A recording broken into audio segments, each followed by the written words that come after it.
Serial ये रिश्ता क्या कहलाता है में आ गया है बहुत ही धमाकेदार ट्विस्ट, जहां अब मायरा खुद मेहर को थप्पड़ मारते हुए नजर आएगी और पूछेगी कि आपने मुझसे झूठ क्यों बोला। जी हाँ, यहाँ मेहर का सारा सच खुलने वाला है और सबके सामने आने वाला है। चलिए बताते हैं कि ये सच कैसे बाहर आएगा। लेकिन अगर आपने अभी तक हमारे चैनल को सब्सक्राइब नहीं किया है तो जल्दी से कर लीजिए।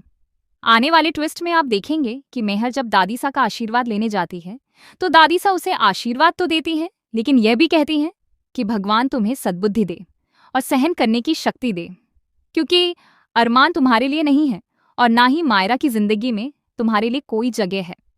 ये सब सुनकर मायरा शॉक्ड रह जाती है और मेहर भी सन्न रह जाती है। इसके बाद जब बारात पहुंचती है तो वहीं उन्हें अभीरा सामने खड़ी मिलती है।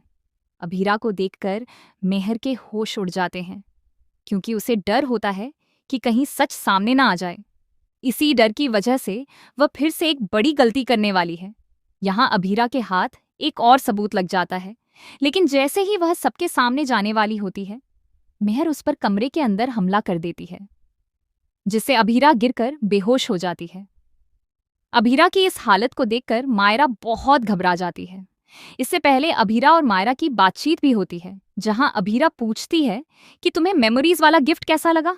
इस पर मायरा कहती है कि वह गिफ्ट तो मेहर आंटी ने दिया था, लेकिन अभीरा सच बताती है कि वह गिफ्ट उसने दिया था, क्योंकि एक माँ ही अपने बच्चों की यादें संभाल कर रखती है। यह सुनकर मायरा को शक होने लगता है कि मेहर कुछ छुपा रही है। इसके बाद वह मेहर से पूछती है कि आपने झूठ क्यों बोला और मेरी अभीरा मम्मा कमरे में बेहोश क्यों पड़ी हैं। जब मेहर बात को टालने की कोशिश करती है तो मायरा को गुस्सा आ जाता है और वह उसे थप्पड़ मार देती है। अब कहानी बेहद इंटरेस्टिंग मोड पर पहुंचने वाली है, क्योंकि मेहर का खेल खत्म होने वाला है। वहीं वाणी भी आकर सबके सामने सच बताने वाली है कि उसके मम्मी पापा के साथ क्या हुआ था। अब देखना दिलचस्प होगा कि पोतदार परिवार इस सच पर यकीन करता है या नहीं, या फिर अभीरा को ही कोई पक्का सबूत लाकर सबके सामने सच्चाई साबित करनी पड़ेगी। आप कितने एक्साइटेड हैं? हमें कमेंट करके जरूर बताएं और ऐसी ही खबरों के लिए हमारे चैनल को सब्सक्राइब करना न भूलें।